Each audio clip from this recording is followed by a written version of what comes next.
Ikhwati fillah rahimani wa rahimakumullah. Alhamdulillah, senantiasa kita bersyukur kepada Allah atas segala nikmatnya. Di antaranya nikmat Allah mudahkan jalan kita untuk mencari ilmu. Mudah-mudahan dengan sebab ini Allah juga memudahkan jalan kita semuanya menuju surganya insyaallah. Ikhwati fillah rahimani wa rahimakumullah. Insyaallah tema pada kesempatan kali ini adalah seperti yang disampaikan panitia, mencetak generasi Qur'ani. Masya Allah, ini judulnya keren sekali ya. Ini kira-kira panitia paham nggak dengan judul ini? Iya, mencetak generasi Qur'ani. Subhanallah. Barangkali yang dimaksud adalah bagaimana kita mencetak generasi yang tumbuh dengan nilai-nilai Quran. Begitu ya? Atau yang dimaksud beda? Kalau yang dimaksud beda nanti panitia yang mengisi kan? Iya. Baik, ikhwati fillah rahimani wa rahimakumullah. Bagaimana kita bisa mencetak generasi yang tumbuh dalam nilai-nilai Quran untuk diri kita, untuk anak keturunan kita? Yang patut kita ketahui semuanya, tidak mungkin akan tercetak, akan terwujud generasi Quran kecuali yang pertama, kita harus menanamkan dalam diri kita dan anak-anak keturunan kita bangga terhadap Islam dan Quran. Itu yang paling penting. Tidak akan terwujud generasi Quran sampai kita bisa menanamkan dalam diri kita, anak turun kita bangga dengan Islam, bangga dengan Quran. Itu dulu ya, kebanggaan dengan Islam, kebanggaan dengan apa? Quran. Sebagaimana yang Allah Subhanahu wa taala firmankan dalam surah Yunus ayat ke-58. Allah Subhanahu wa taala berfirman,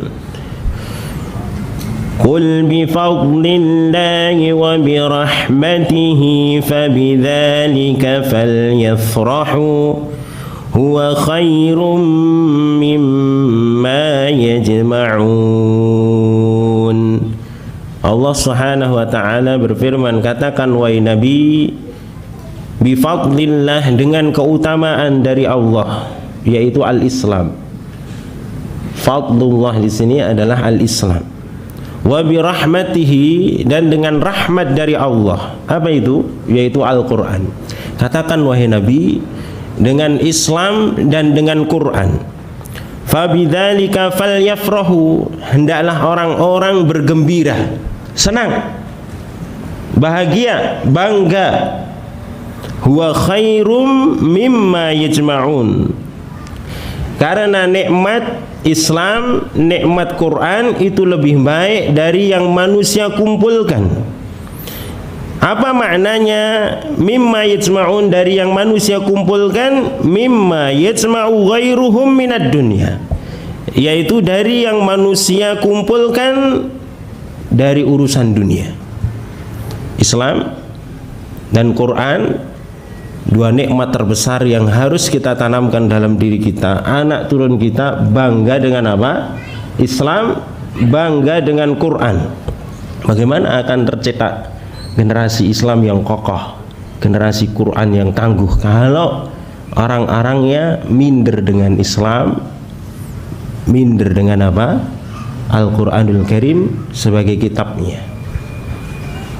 Ya, padahal Allah Subhanahu wa taala telah memilih Islam sebagai agama yang diridhai oleh Allah Subhanahu wa taala. Allah Subhanahu wa taala berfirman, "Innad dina 'indallahil Islam." Sungguhnya agama yang diterima di sisi Allah adalah Islam. Kita harus bangga dengan nikmat yang agung ini, dengan Islam. Kita tanamkan dalam diri kita anak turun kita bangga dengan Islam. Sehingga sebutkan dalam satu riwayat dari Nabi SAW bahwasanya al-Islamu ya'lu wa la yu'la. Islam itu tinggi dan tidak ada yang bisa mengatasinya. Islam itu tinggi, Islam itu agung, maka kita harus bangga dengan Islam, harus bangga, tidak boleh minder. Kita, anak-anak kita tidak boleh minder dengan Islam, karena saat ini orang-orang Islam sudah dibuat minder dengan agamanya sendiri, minder untuk menampakkan keislamannya. Subhanallah. Padahal menampakkan simbol-simbol keislaman ini alamat dari ketakwaan. Allah Subhanahu wa taala berfirman, "Wa may yu'azzim sya'airallah fa innaha min taqwal qulub." Barang siapa yang mengagungkan syiar-syiar Allah, ini berasal dari ketakwaan dalam dirinya. Ini ciri ketakwaan, yaitu mengagungkan syiar-syiar Allah Subhanahu wa taala, simbol-simbol keislaman. Ya. Sekali lagi, kita harus bangga dengan Islam. Tanamkan dalam anak turun kita, para pemuda, anak-anak sejak kecil bangga terhadap Islam, dengan simbol-simbol Islam, dengan ciri-ciri khas Islam, harus bangga. Ya. Di saat, mohon maaf, misalnya para akhwat, para perempuan sebagian bangga dengan kaos singletnya di mal-mal, ya, sedangkan menampakkan syiar Islam dengan jilbab yang lebar, malu. Subhanallah. Ini termasuk bagian dari syiar Islam. Ya, itu dulu kita harus tanamkan bangga dengan Islam. Nah, ini pondasinya. Kemudian kita juga harus bangga dengan Quran sebagai panduan kita. Harus ditanamkan dulu bangga terhadap Islam, kemudian bangga terhadap apa? Quran. Dengan kitabullah sebagai pedoman hidup kita, yang selalu kita baca, selalu kita tadabburi, dan kita berusaha untuk amalkan. Kita harus bangga dengan kitab kita, bukan bangga dengan kitab-kitab tulisan makhluk. Ya, karangan makhluk banyak diperbincangkan, banyak dibaca, banyak dijadikan rujukan, sedangkan kitabullah dibuang ke belakang. Ya. Novel-novel fiksi itu khatam 2 kali, 3 kali, 4 kali. Subhanallah, iya. Tapi Al-Quran belum pernah khatam sekalipun dalam hidupnya.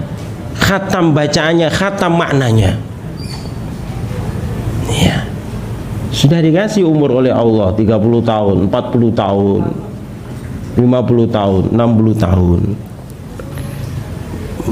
Berapa jilid novel yang dia sudah khatamkan, ya, sehingga dia bisa ceritakan kandungannya.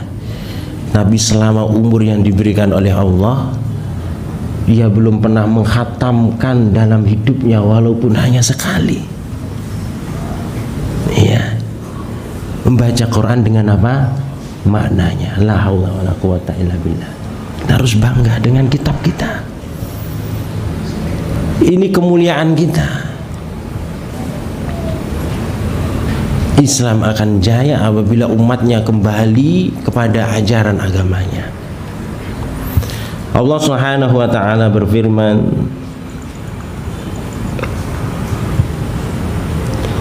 "Laqad anzalna ilaikum kitaban fihi dzikrukum afala ta'qilun." Allah Subhanahu wa taala berfirman, dan sesungguhnya kami telah menurunkan kepadamu, pada kalian, kitab fihi dzikrukum. Di sana ada dzikrukum. Apa dzikrukum? Di sana ada syarafukum. Di sana ada kemuliaan kalian. Afala ta'qilun, apakah kalian tidak berpikir? Allah berfirman, sungguhnya telah kami turunkan Al-Quran kepada kalian. Di sana ada kemuliaan kalian. Kemuliaan kalian itu ada di dalam Quran. Jangan mencari yang lain. Ya. Sehingga Rasul sallallahu alaihi wasallam bersabda, "Innallaha yarfa'u bihadzal kitab aqwaman wa yadha'u bihi akharin."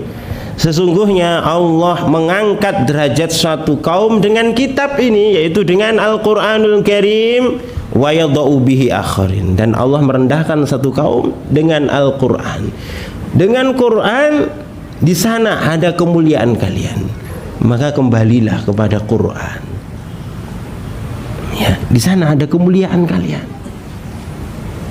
Ya, mari kita tanamkan dalam diri kita, anak turun kita bangga terhadap Islam, bangga terhadap Quran, dengan mempelajarinya, banyak membacanya, mentadaburinya.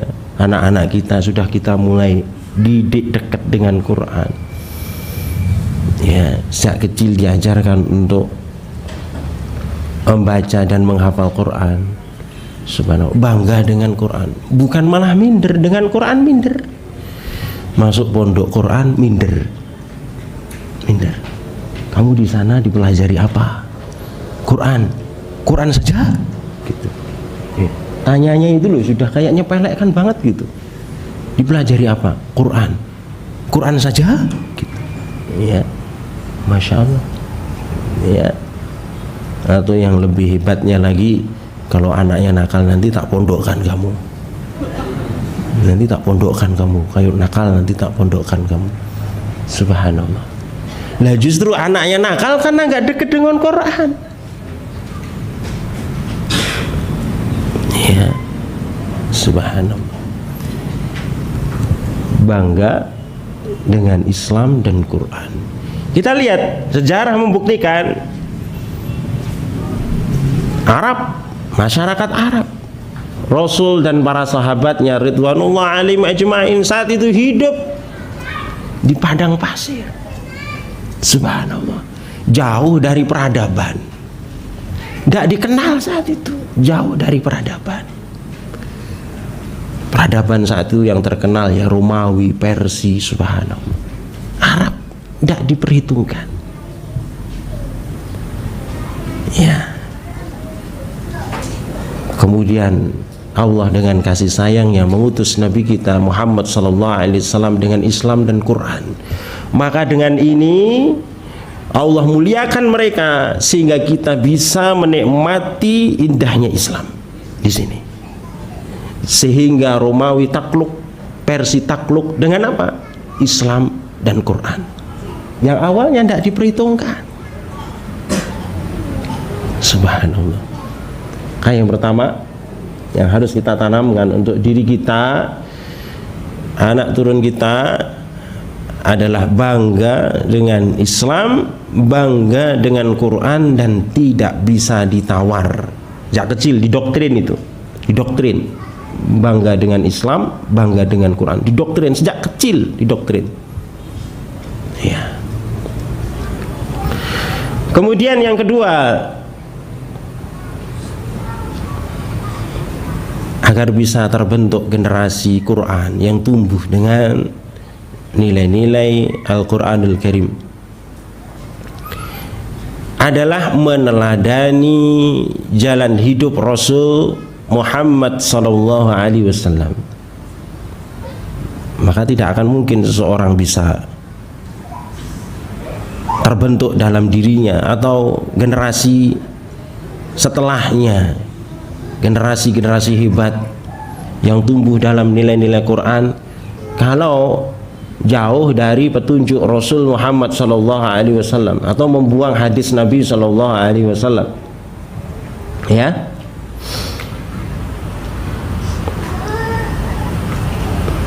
Ketika ada seorang sahabat yang bertanya kepada Aisyah radhiyallahu taala anha, ini sahabat ya, Sa'ad bin Hisham bin Amir, dia bertanya kepada Aisyah istri Rasulullah sallallahu alaihi wasallam, ya ummul mukminin, wahai ummul mukminin, wahai ibunda kaum mukminin.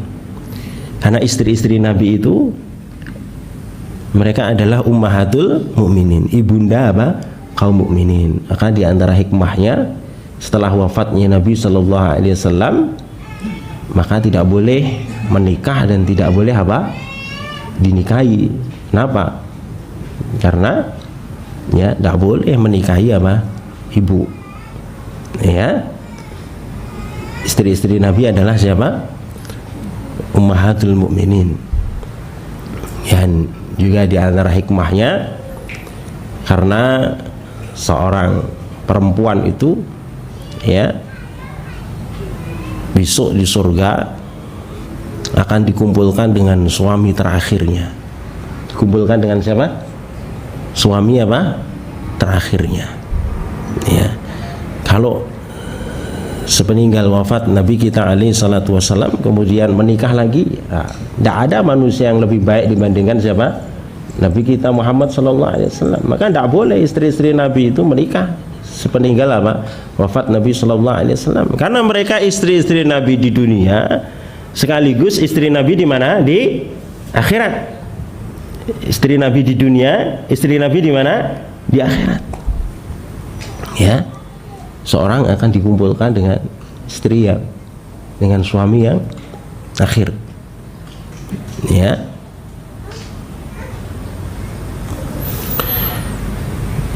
Hafal istri Nabi? Ibu kita tahu namanya? Ibu-ibu kita? Maksudnya nggak kenal sama ibunya? Istri Nabi tahu kan? Kan kita pengen punya keluarga yang sakinah, mawaddah, warahmah seperti keluarga Nabi Shallallahu Alaihi Wasallam. Berarti istri Nabi kenal? Ada yang bisa nyebutkan istri-istri Nabi? Khadijah, Saudah, Aisyah, Sofiyah, Hafsah, Zainab binti Jahsy, Zainab binti Khuzaimah, Ummu Habibah, Ummu Salamah, Juwairiyah, Maimunah. Yang depan bisa ingat? Ya, istri Nabi. Ya, siapa tadi? Diulang. Khadijah, Saudah, Aisyah, Sofiyah, Hafsah, Zainab binti Jahsy, Zainab binti Huzaimah, Ummu Habibah, Ummu Salamah, Juwairiyah, Maimunah. Subhanallah. Itu ibu-ibu kita. Itu mereka adalah siapa? Ummahatul mukminin, ibunda kaum mukminin. Ibu kita. Mereka itu ibu kita. Kita hormati mereka, ibu kita. Ya. Di antaranya Aisyah radhiyallahu taala anha, seorang yang dicintai oleh Nabi, demikian pula bapaknya Abu Bakar As-Siddiq adalah orang yang dicintai oleh Nabi alaihi salatu wassalam. Ya. Sahabat ini ya, ada seorang ada seorang yang bertanya kepada Ummul Mukminin. Ada seseorang yang bertanya kepada Ummul Mukminin. Ya. Aisyah radhiyallahu taala anha, seorang yang bertanya kepada siapa? Ummul Mukminin Aisyah radhiyallahu taala anha. Ya. Kata beliau, akhbirini bi khuluqi Rasulillah sallallahu alaihi wasallam. Wahai bunda, ceritakan kepadaku tentang akhlak Rasulullah Muhammad sallallahu alaihi wasallam. Wahai ibunda, coba kabarkan kepadaku bagaimana akhlak Rasulullah sallallahu alaihi wasallam. Qalat, maka Aisyah radhiyallahu taala anha menjawab, kana khuluquhul Quran. Bahwasanya akhlak Rasulullah Muhammad sallallahu alaihi wasallam adalah apa? Al-Quran. Maka tidak mungkin akan terbentuk generasi Qurani sementara tidak meneladani peri kehidupan siapa? Rasul Muhammad sallallahu alaihi wasallam. Karena akhlak Rasul itu adalah Quran. Beliaulah orang yang paling bisa mewujudkan nilai-nilai Quran. Ini akhlak Rasulullah sallallahu alaihi wasallam. Maka barang siapa ingin membentuk pribadinya dan anak turunnya dengan kepribadian Quran, hendaklah mencontoh kehidupan siapa? Rasul kita Muhammad sallallahu alaihi wasallam. Ini ya. Kemudian yang ketiga, yang keberapa? Yang ketiga. Yang pertama tadi apa? Bangga dengan Islam dan Quran. Kemudian yang kedua apa? Meneladani peri kehidupan Rasul Muhammad alaihi salatu wassalam. Kemudian yang ketiga adalah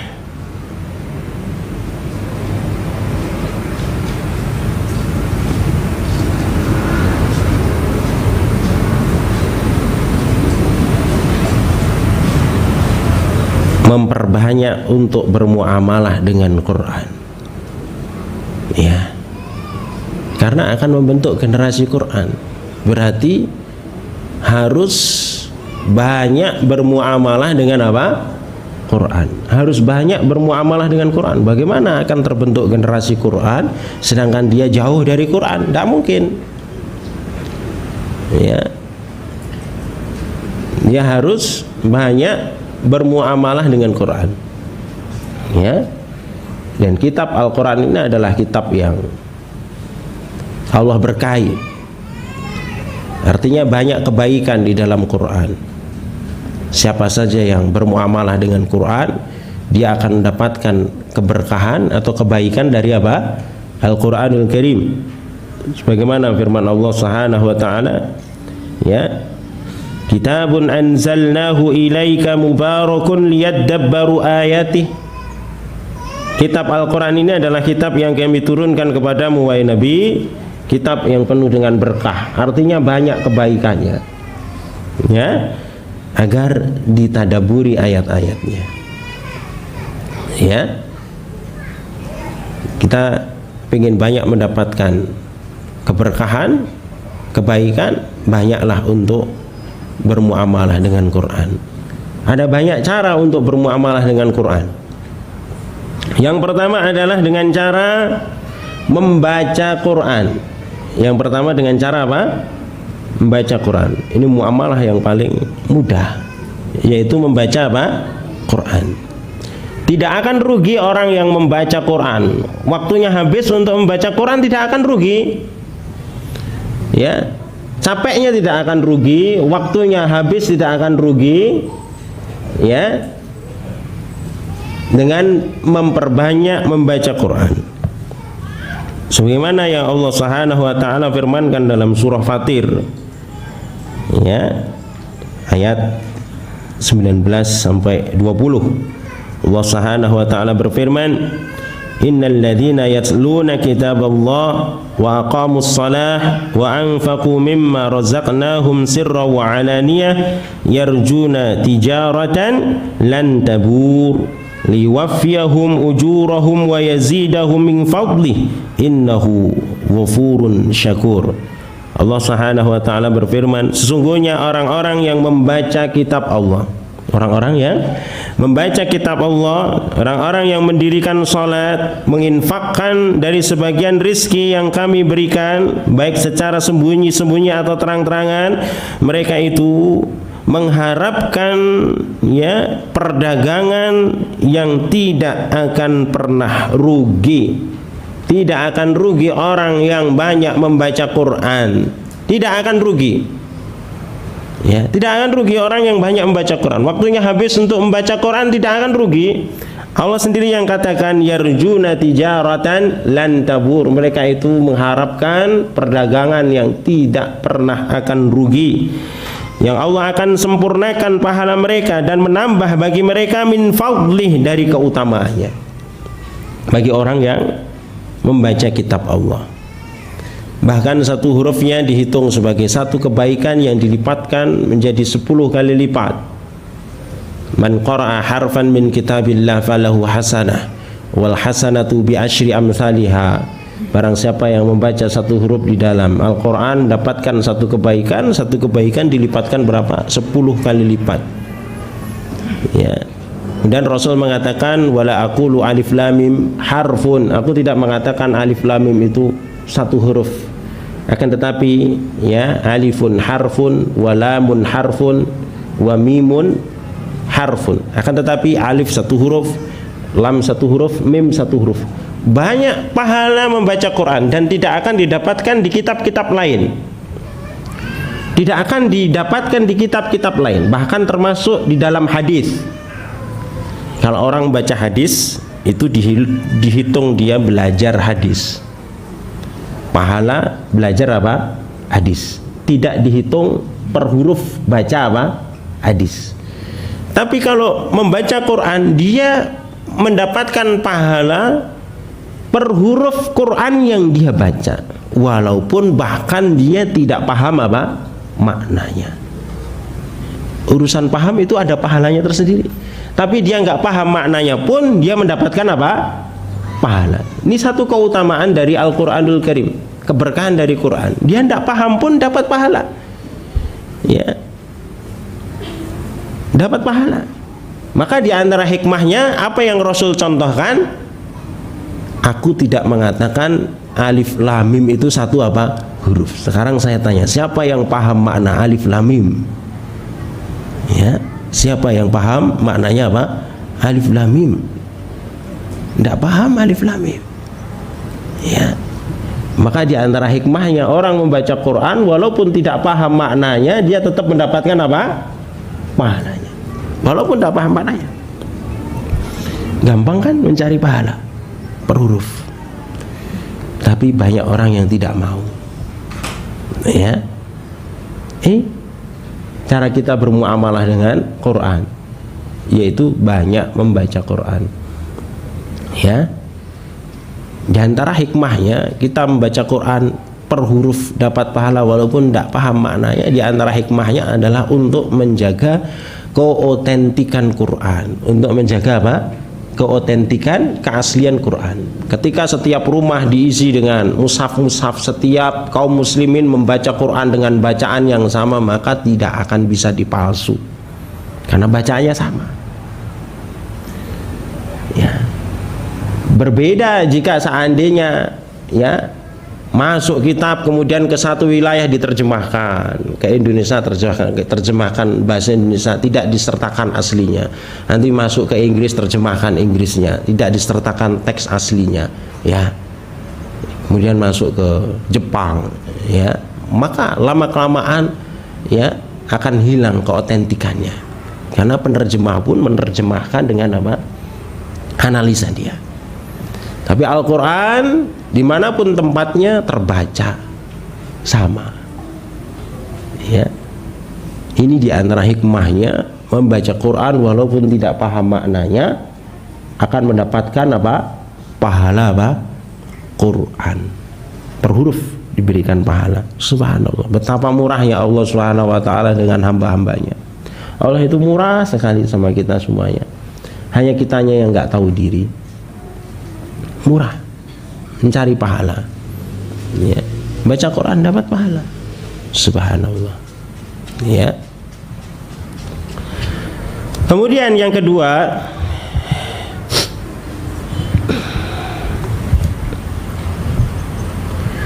bagaimana kita bermuamalah dengan Quran, ya, yaitu dengan mendengarkan Quran, mendengarkan bacaan apa? Quran,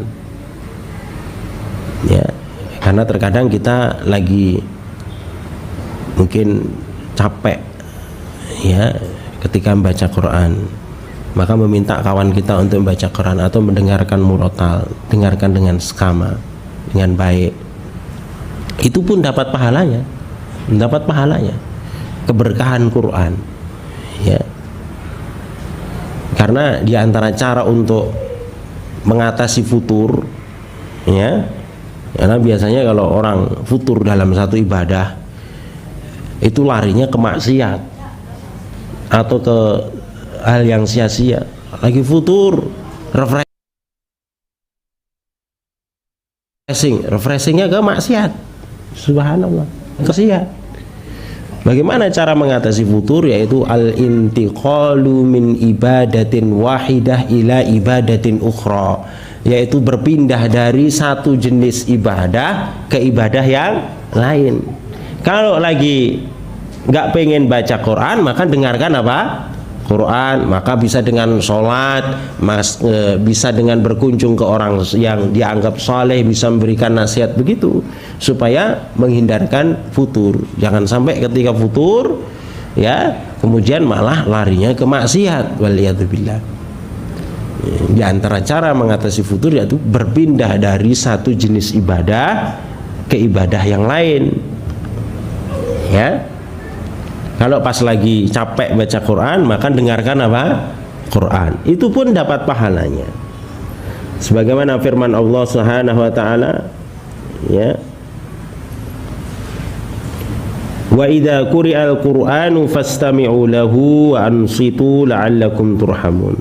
Dan apabila, ya, dibacakan Quran kepadamu, maka dengarkanlah dengan baik dan diamlah, agar kamu mendapatkan rahmat. Coba perhatikan, rahmat bisa turun dengan cara mendengarkan apa? Quran. Allah katakan la'allakum turhamun, agar kalian mendapatkan rahmat. Dengan cara apa rahmat turun? Di antaranya dengan mendengarkan apa? Quran. Ini berkahnya Quran. Subhanallah. Ya. Kita banyak membaca Quran, ya, capek dengarkan Quran. Ya. Kemudian yang ketiga, agar kita bisa banyak bermuamalah dengan Quran, berupaya untuk tadabbur Quran. Tadabbur apa? Quran. Direnungi ayat-ayat Quran, ya, dibaca maknanya, ya. Allah Subhanahu wa taala berfirman, kitabun anzalnahu ilaika mubarakun liyadabbaru ayatihi. Kitab ini kami turunkan kepadamu wahai Nabi, penuh dengan berkah, agar ditadaburi ayat-ayatnya. Ya, berarti kita tadaburi, ya. Ini turut mendapatkan keberkahan Quran dengan mentadaburi ayat-ayat Allah Subhanahu wa taala. Banyak ditadaburi, ya. Dan tidak akan pernah bosan orang yang mentadaburi Quran. Orang yang mengkaji makna Quran, tafsir Quran, tidak pernah bosan. Sehingga Utsman bin Affan radhiyallahu taala an mengatakan, "Lau tahurat qulubuna ma syabi'at min kalamillah." Seandainya hati kita bersih, tidak akan pernah kenyang dari kalam Allah. Tidak akan pernah kenyang. Ini keistimewaan Quran dibandingkan kitab yang lain. Ya, kalau kitab yang lain kita baca sekali rasanya nikmat, subhanallah. Yang kedua masih nikmat, ketiga masih nikmat, yang ke-10 sudah bosan, wis tahu. Tapi Quran enggak. Pertama kita baca, barangkali kita belum begitu merasakan nikmat. Yang kedua sudah bisa merasakan nikmat. Terus bahkan yang ke-100 kali akan bertambah kenikmatan dengan semakin banyak membaca dan tadabbur apa? Quran yang tidak dimiliki oleh kitab-kitab yang lain. Ya, subhanallah. Ini bedanya Al-Quranul Karim. Makanya jangan pernah ketika tadabbur Quran nanti taklimnya kajian apa? Tafsir surah Al-Fatihah, istawu gitu, udah pernah. Ya. Subhanallah. Kita perhatikan ayat-ayat Al-Quranul Karim itu banyak diulang-ulang ayatnya. Banyak diulang-ulang apa? Ayatnya, agar betul-betul masuk, meresap dalam hati. Kalau ayat-ayat Makkiyah yang turun sebelum Nabi SAW hijrah ke Madinah, banyak dibicarakan tentang, ya, surga neraka, tentang hari kiamat. Ayat-ayatnya hampir mirip, ya. Idzas samaa'un fatarat, tentang hari kiamat, langit terbelah. Ya, ganti surah, idzas samaa'un syaqqat, cerita tentang kiamat lagi. Ya, baca depan ini gimana sih? Saya pengen lihat depannya. Amma yatasaalun anin nabail azim, kiamat lagi.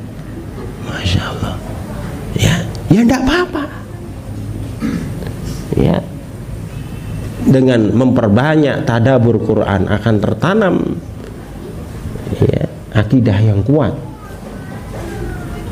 bertambah kecintaan terhadap Allah, keimanan terhadap hari kiamat, keimanan terhadap surga, rasa rindu terhadap surga, takut terhadap neraka. Demikian dengan selalu diulang-ulang ya. Apalagi permasalahan akidah. Masalah akidah itu berbeda dengan masalah sekedar fikih. Makanya Rasul berdakwah di Madinah berapa tahun? Berapa tahun? Berapa tahun? Ya, Nabi kita alaihi salatu wassalam itu diutus sebagai nabi usia berapa? 25 atau 63? Berapa? Berapa? 40 tahun. Subhanallah. Berdakwah di Mekah berapa lama? Berapa? 13 tahun. Subhanallah. Ayat-ayat yang turun masih berkaitan dengan masalah keimanan. Ya, lama, 13 tahun. Subhanallah. Kemudian ketika Nabi alaihi salatu wassalam hijrah ke Madinah, turunlah ayat-ayat surah Madaniyah ya, yang banyak berbicara tentang hukum. Subhanallah. Tapi akidahnya sudah kuat. Ya, akidahnya sudah kuat. Ya. Ketika akidahnya sudah kuat, kecintaan kepada Allah sudah besar, ketundukan kepada Nabi sudah kuat, ya, keimanan terhadap akhirat itu sudah melekat, maka apa yang diperintahkan akan terasa ringan karena akidahnya sudah kuat. Maka ketika turun pengharaman khamr sudah, ya, jalan Madinah itu banjir khamr. Jalan Madinah apa? Banjir khamr. Banjir khamr itu jalan Madinah itu, ya. Jadi nggak eman-eman lagi itu, sudah, ya. Maka berkata Aisyah radhiyallahu taala anha, yang maknanya kalau seandainya yang awal-awal kali diturunkan ayat Al-Qur'an yang diturunkan adalah jangan kamu berzina, jangan kamu tinggalkan khamr, niscaya mereka akan mengatakan kami tidak akan tinggalkan zina, kami tidak akan tinggalkan khamr, khamr sudah biasa kok. Tapi ayat-ayat yang diturunkan adalah banyak berkaitan tentang iman, tentang hari kiamat, kecintaan kepada Allah, disebutkan sifat-sifat Allah Subhanahu wa taala, tumbuh kecintaan kepada Allah Subhanahu wa taala sehingga terbentuk, ya, dalam hati mereka keimanan akidah yang kokoh. Ya, ini generasi Quran. Ya. Ketika Allah berfirman sudah, ya, tunduk. Ketika Rasul bersabda ikut, ya. Adapun kalau akidahnya belum kuat, nah, nanti banyak ngeyelnya. Banyak apa? Ngeyelnya. Ya. Nah, maka kita perlu untuk tadabbur Quran. Ya, ya disempatkan waktunya. Setiap hari dibaca satu lembar, ya, ya makna Quran secara umum, ya, ya kan ada Quran tafsiriyah juga, baca satu lembar, ya, satu lembar kan tidak banyak, satu lembar berapa? Nggak ada banyak. Nanti sebelum 1 tahun sudah khatam, ya, sebelum 1 tahun sudah apa? Khatam. Kalau istiqomah, kalau apa? Istiqomah. Karena istiqomah ini karomah. Berarti kalau antum itu bisa ini,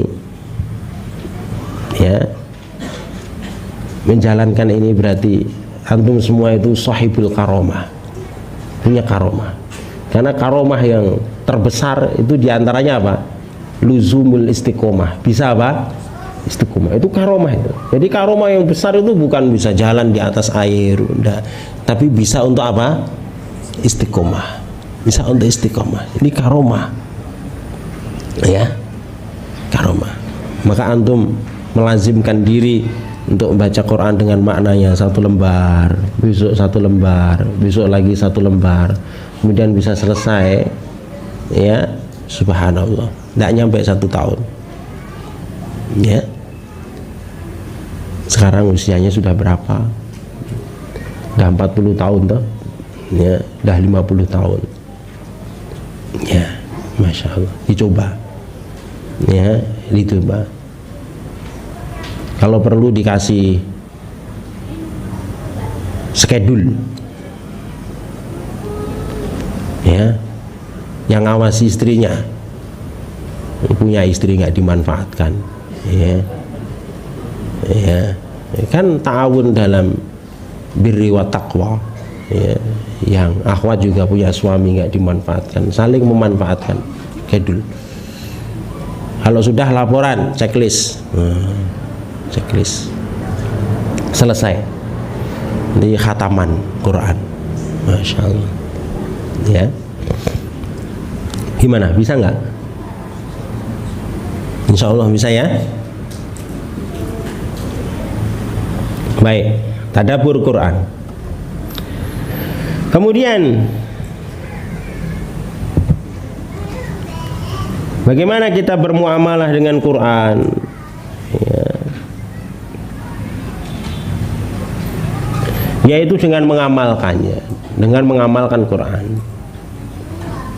Jadi tidak cukup kita hanya sekedar tadabbur, tapi kita berusaha untuk mengamalkannya, ya. Jangan sampai Al-Quran itu menjadi hujjatun alaina, hujjah yang menuntut kita, ya, di akhirat. Harapannya adalah menjadi hujjatun lana, hujjah yang bisa membantu kita, memberikan syafaat untuk kita.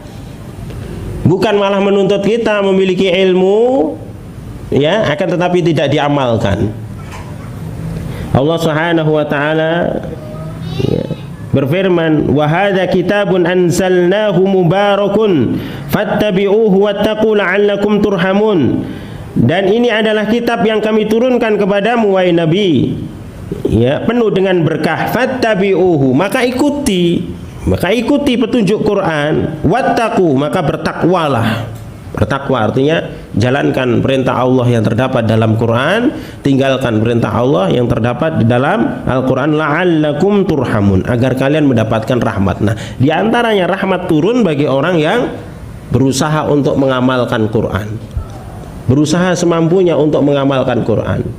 Kalau belum bisa mengamalkan Quran, sudah, jangan mencari-cari alasan. Memang katakan dengan jujur, memang belum mampu, ya. Dan banyak berdoa, barangkali suatu saat diberikan kemampuan dengan banyak doa. Allahumma a'inni ala dzikrika wa syukrika wa husni ibadatik. Ya Allah, tolonglah aku untuk selalu ingat kepadamu, bersyukur kepadamu, dan bagus dalam ibadah, ya. Begitu, ya. Jangan sampai karena satu petunjuk Quran dianggap berat, kemudian dicari-cari takwilnya, ya. Cari-cari apa? Takwilnya. Jadi dipilih-pilih, ya. Maka kita berusaha mengamalkan kandungan Quran semampu kita. Fattaqullaha mastata'tum, bertakwalah kepada Allah semampu kalian, ya, semampu kita. Apa yang kita mampu, dengan setiap hari bertambah umur, bertambah, ya, ketakwaan kita. Artinya semakin tambah umur, semakin kita bisa menjalankan perintah Allah, ya. Kalau hari ini kita masih bisa ibaratnya menjalankan 50 perintah Allah, besok takwaannya naik, berarti jadi 51, ya. Kalau hari ini kita masih menjalankan larangan Allah, itu 50 larangan masih kita akui itu larangan tapi belum bisa ditinggalkan, ya besok larangannya yang ditinggalkan sudah tinggal 49. Nah, takwanya naik. Ya, terus. Ya. Yaitu dengan apa? Mengamalkan kandungan apa? Quran. Kemudian yang ke berapa? Yang ke berapa? 5 adalah menghafal Quran. Dengan cara apa? Menghafal Quran.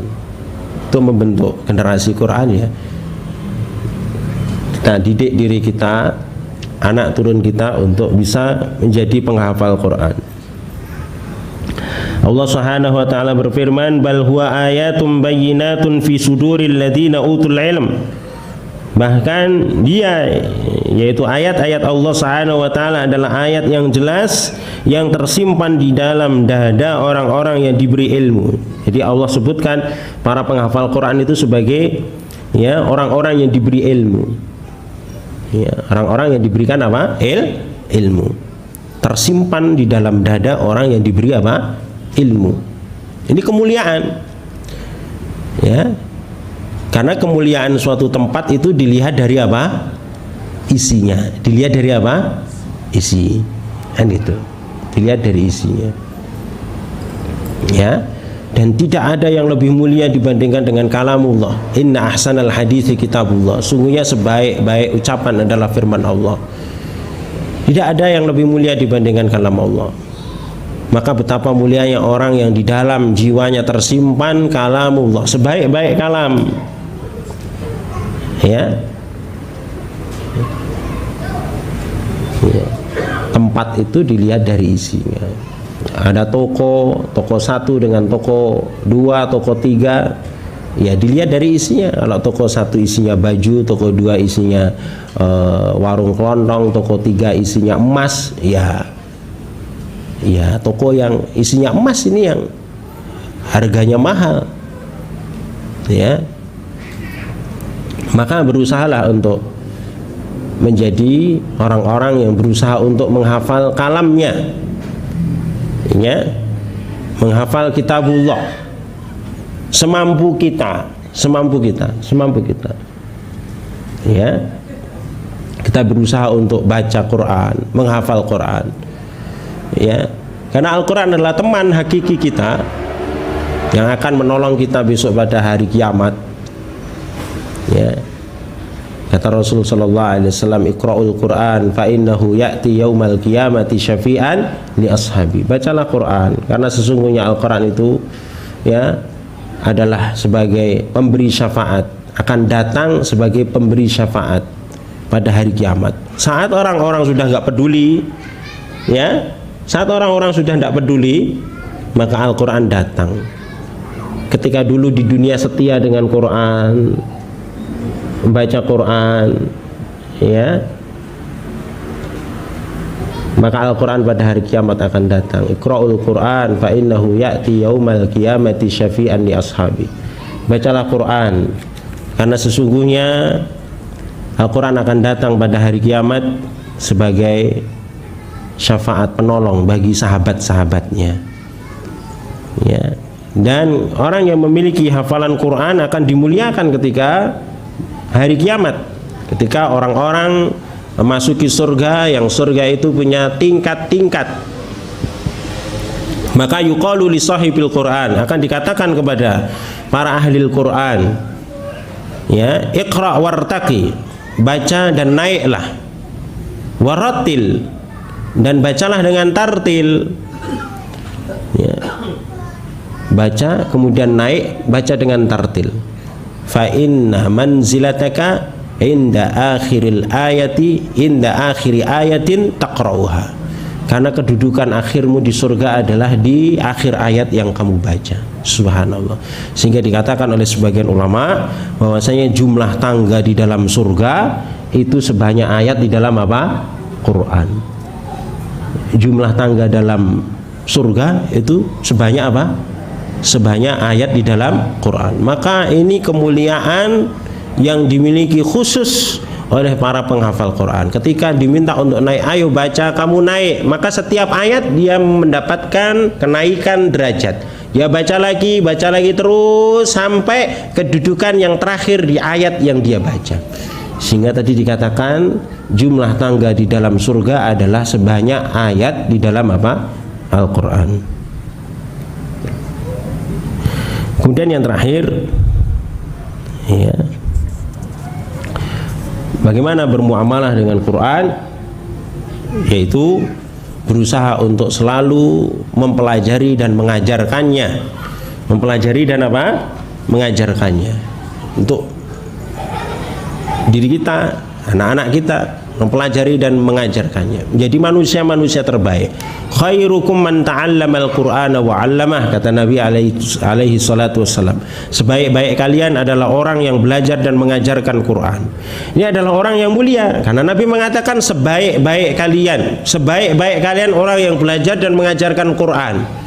Ini orang yang mulia di sisi Allah Subhanahu wa taala melalui lisan nabinya Muhammad sallallahu alaihi wasallam, walaupun dipandang rendah oleh sebagian makhluk. Ya. Ini manusia-manusia mulia. Khairukum man ta'allamal Qur'ana wa 'allamah. Sebaik-baik kalian adalah orang yang belajar dan mengajarkan Quran.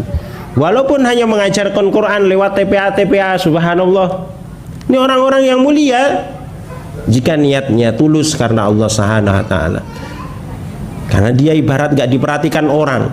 Ibarat pohon, dia sebagai apa? Akar. Ibarat pohon sebagai apa? Akar. Nggak kelihatan karena akar itu tempatnya di mana? Di bawah apa? Di bawah tanah. Nggak kelihatan. Orang nggak nganggep. Orang yang dilihat itu apa? Buahnya. Pohonnya gede, daunnya lebat, buahnya. Subhanallah. Dulunya ketika TPA nggak bisa baca, dia diajari oleh guru TPA ini, susah sekali ngajari ini, bak sama nun kebulak balik, ya. Subhanallah, diajari terus, akhirnya bisa. Suatu saat dia jadi doktor dalam bidang fikih, yang setiap menyebutkan permasalahan fikih, menyebutkan dalil-dalil apa? Quran.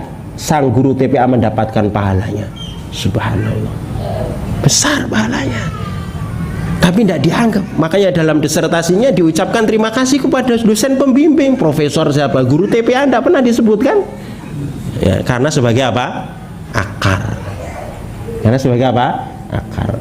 Maka ya, berbahagialah sebagai akar, ya, dimana amal-amalnya aman, insya Allah aman, ya, aman, ya. Karena biasanya yang dicuri itu buahnya, bukan apa?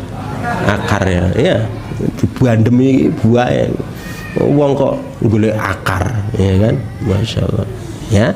Nah, maka yang lebih tidak selamat itu ya dokter-dokter itu kadang, ya, karena banyak dilihat, ya.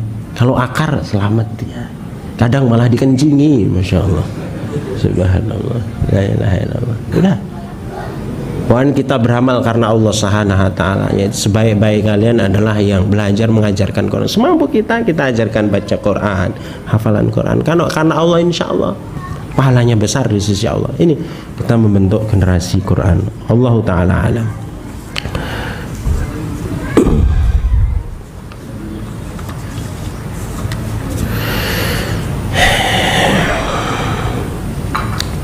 Baik, ikhwati fillah rahimani wa rahimakumullah, ada beberapa pertanyaan, ya.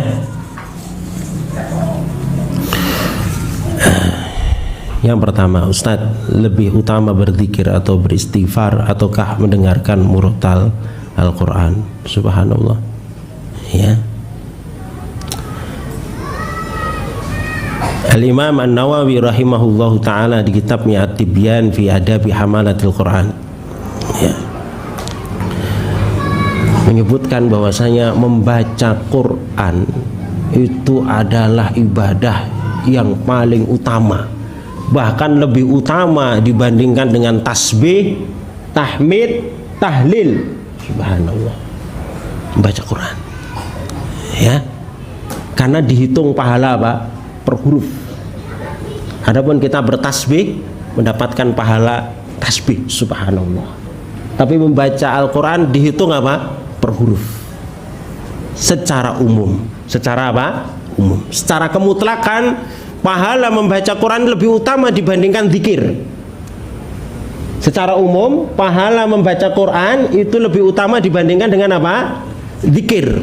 Kecuali untuk kasus-kasus tertentu, waktu-waktu yang tertentu, mukhayyad tertentu. Contohnya, sehabis sholat, ya, itu apa? Disunahkan untuk membaca zikir, istighfar, astagfirullah, astagfirullah, astagfirullah. Karena ada datang dari Rasul Shallallahu Alaihi Wasallam secara khusus, maka ini lebih utama dibandingkan dengan apa? Membaca apa? Quran. Jadi jangan sampai Assalamualaikum warahmatullah, Assalamualaikum warahmatullah, Alif Lam Mim. Oh, ini karena pengajian ustadznya kayak begitu, bukan?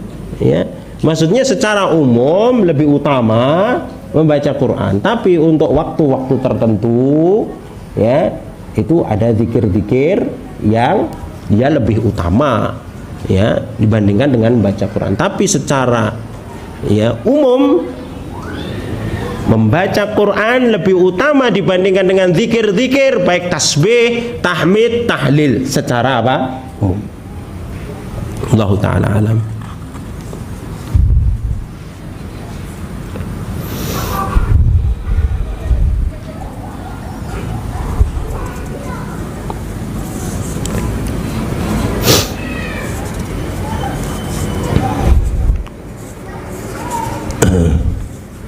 Ustadz, berdosakah jika sekarang ini saya sudah tidak mengajari orang tua Al-Quran dikarenakan sudah tidak tinggal serumah lagi dengan orang tua? Allah alam kalau urusan dosa apa? Ya, Allah Ta'ala alam. Apakah kita berdosa karena tidak mengajari orang tua kita Al-Quran karena sudah tidak serumah lagi dengan orang tua? Ya, kita berusaha sebaik-baiknya dengan cara berbakti menjadi, ya, ahlul Quran. Ya, ketika kita belajar menjadi ahlul Quran, ya, maka disebutkan dalam satu riwayat orang tua akan mendapatkan satu kehormatan, dipakaikan mahkota, ya, dibagikan baju kemuliaan sampai orang tua kaget. Ini, ya, bima kusina hadza, kenapa kok saya dipakaikan baju kemuliaan seperti ini, ya. Kemudian dikatakan bita'limi waladikumal Quran, karena sebab anakmu belajar Quran. Subhanallah, ya. Maka diantara cara berbakti yang terbaik untuk orang tua kita, kita sungguh-sungguh untuk belajar Quran agar Allah memuliakan orang tua kita, ya, sehingga sampai orang tua di hari kiamat sampai bingung, ini kenapa kok saya mendapatkan kemuliaan seperti ini? Ternyata dikatakan bita'limi waladikuma al-Quran, karena, ya, anakmu dulu itu belajar Quran. Subhanallah. Maka berbahagialah orang tua yang anaknya belajar Quran. Dan selama orang tua masih ada, kita berusaha berbakti semampu kita. Kalau kita bisa ajarkan Quran, kita ajarkan Quran, ya. Kalau kita bisa berbakti dengan bakti yang lain, ya, kerjakan semampu kita. Terutama diantaranya kita memperbagus diri kita untuk belajar Quran, karena orang tua akan mendapatkan berkahnya anak yang belajar dan mengamalkan apa? Quran, ya. Wah, ini masih ada pertanyaan B ini. Dan ini pertanyaannya dosa semua ini, Masya Allah. Dan dosakah? Oh, gitu nih, dosa semua, Masya Allah. Dan dosakah kami sebagai ortu jika menyuruh anak mengaji atau menghafal Quran sampai anak menangis? Subhanallah. Ya, ya, anak kecil itu harus dipaksa dengan cara yang baik, ya, ya. Karena akan terjadi kebiasaan. Makanya Rasul Shallallahu Alaihi Wasallam dalam memerintahkan anak untuk memiliki kebiasaan sholat, ya, diperintahkan usia 7 tahun untuk disuruh, 10 tahun nggak mau ya digeblek, kan gitu, ya. Walaupun nangis yo Tapi untuk pendidikan, jangan sampai kadang-kadang sok bijaksana. Namanya ibadah kan harus ikhlas, ya kan? Besok anak yang dibiarkan kalau gede kan tahu mana yang baik, mana yang nggak baik. Ya enggak bener kayak begini. Nanti gedenya enggak bisa sholat, ya. Gedenya nggak bisa sholat. Anak kecil main terus, yang lain TPA. Biar nanti kalau seneng ke masjid kan dia akan ngaji sendiri. Ya enggak bisa, ya, enggak bisa. Ya harus diajak, ya harus diajak, ya. Nggak usah khawatir karena nangisnya anak kecil itu insya Allah nggak bikin geger. Kalau nangisnya orang tua itu geger, gitu ya. Ada di rumah ada anak kecil nangis, tetangganya biasa saja kan, nangis anak kecil gitu. Tapi kalau yang nangis ibunya atau bapaknya datang itu tetangga kan, gitu kan. Nah, udah ajari anak-anak dengan Quran, tapi dengan cara yang baik. Kalau saya tidak mau sampai nangis ya tidak apa-apa, ya tidak apa-apa. Ya, ini amanah, karena anak itu amanah untuk kita, harus kita didik, nanti dipertanggungjawabkan di sisi Allah Subhanahu wa taala. Ini amanah ini, ya, dididik dengan Quran. Insya Allah Al-Quran itu menyenangkan.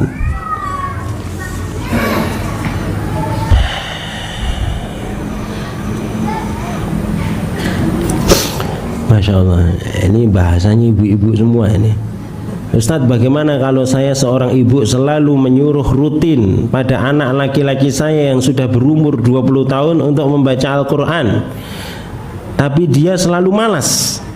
Bolehkah saya ngomel pada anak yang sudah besar, sudah mengerti takut perintah Allah, tapi kalau tidak disuruh sering pura-pura lupa? Nah, subhanallah. Mudah-mudahan omelannya berpahala di sisi Allah Subhanahu wa taala, karena mengajak hal-hal yang baik, ya, mengajak hal-hal yang baik, diajak, nggak apa-apa, disuruh terus, jangan sampai bosan mengajak anak, ya. Ini anak tanggung jawab kita, karena kadang orang tua yang kasihan sama anaknya kadang-kadang malah menjerumuskan ke dalam neraka, waliyatubillah. Padahal kita diperintahkan ku anfusakum wa ahlikum naro. Ada anaknya nggak bangun subuh, nah, ya, bangun nggak nak? Ditanya bangun nggak nak? Ya suruh bangun lah, ya, bangun nggak nak? Ya pengennya nggak bangun, gitu kan. Nak bangun nak ya, gitu, bukan mak nak bangun atau tidak, ya, capek ya, ya, wah ditanya kayak begitu, ya. Ya, ini tanggung jawab orang tua, ya, tanggung jawab apa? Orang tua. Baca Quran, suruh baca Quran, suruh ibadah, dibiasakan.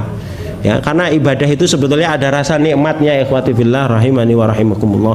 Terus dibiasakan terus, ya, sehingga akan mendapatkan kecintaan terhadap ibadah itu dibiasakan. Maka anak kecil itu dibiasakan sholat sampai dia bisa menikmati sholatnya, ya, dipaksa untuk Quran sampai dia bisa menikmati Qurannya terus. Ibadah itu ada rasa nikmatnya, sebagaimana aktivitas-aktivitas lain juga punya rasa apa? Nikmat. Orang yang nggak suka main bola pertama kali diajak, ayo nemenin saya main bola, ayo nonton bola, ayo nonton bola. Nggak seneng, dia hanya setia kawan saja kok. Oh oke, gitu. Ya, main bola. Gitu. Wis ora apa-apa ngancani aku. Wis aku meneng wae kowe ning sandikku ngono. Besok diajak lagi, ayo. Males, ayolah kanca dhewe.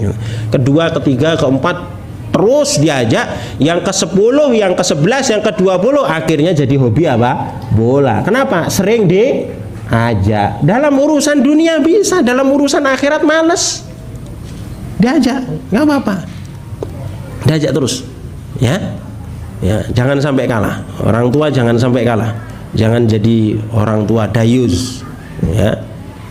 Tidak punya rasa cemburu, ya. Keluarganya berbuat maksiat kepada Allah Subhanahu wa taala, ya.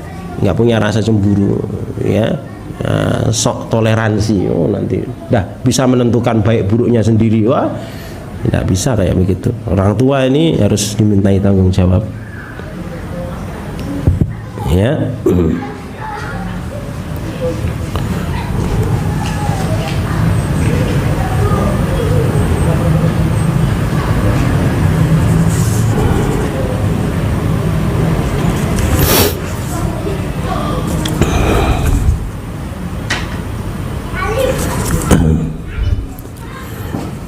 Ustaz, jika suami, terakhir ya ini ya, jika suami dan anak-anak belum mengenal agama dengan baik, mudah-mudahan Allah berikan hidayah semuanya. Anak-anak sudah dewasa banyak terkontaminasi pengaruh-pengaruh dari dunia luar, sehingga untuk mengajak ke jalan ini agak memerlukan usaha keras. Sedang suami juga masih sangat jauh dari agama. Bagaimana dan apa yang harus saya lakukan dalam kondisi tersebut? Sedangkan saya juga posisinya sebagai tulang punggung keluarga. Mohon pencerahannya dari Ustadz. Ini berarti tulang punggung keluarganya istrinya ini berarti? Iya berarti ya, istrinya. Iya. Terus suaminya?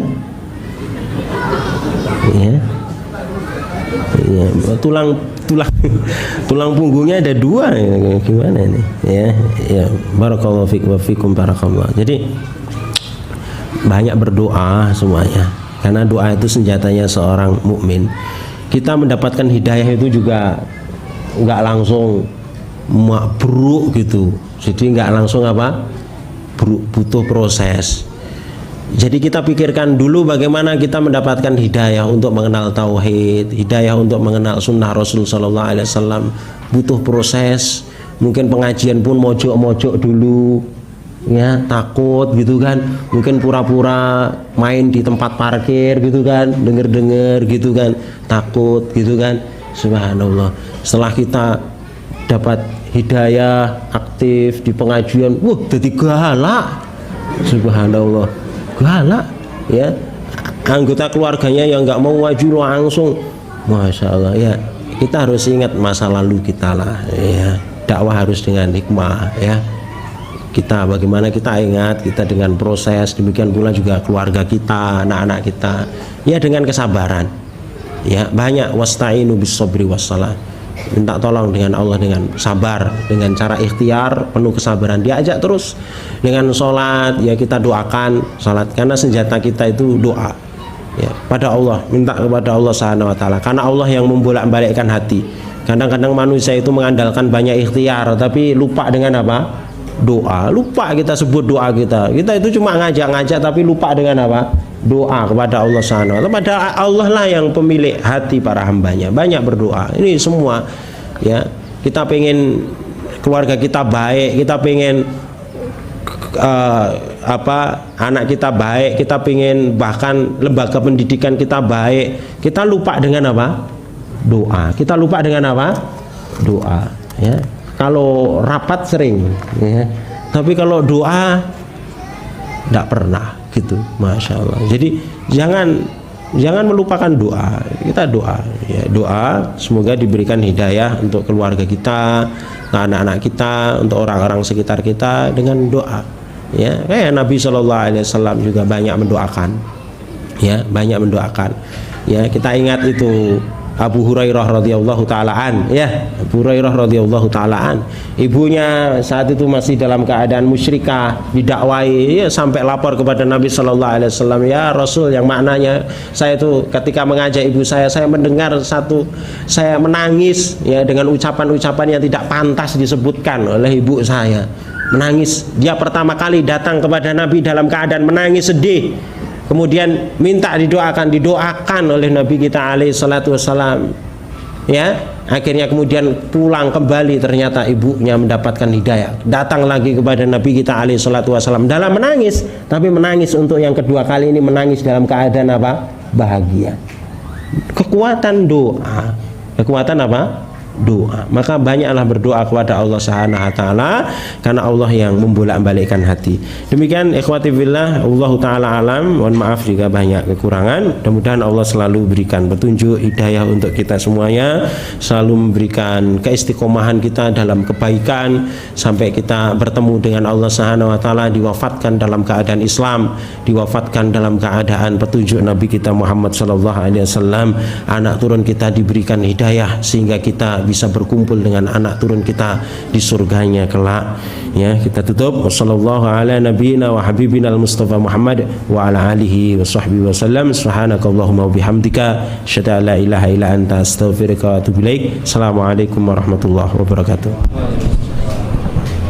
Jazakumullahu khairan, kami haturkan kepada beliau Ustaz Ibnu Ali Sutopo Hafidhahullah Ta'ala yang telah menyampaikan kajian pada sore hari ini.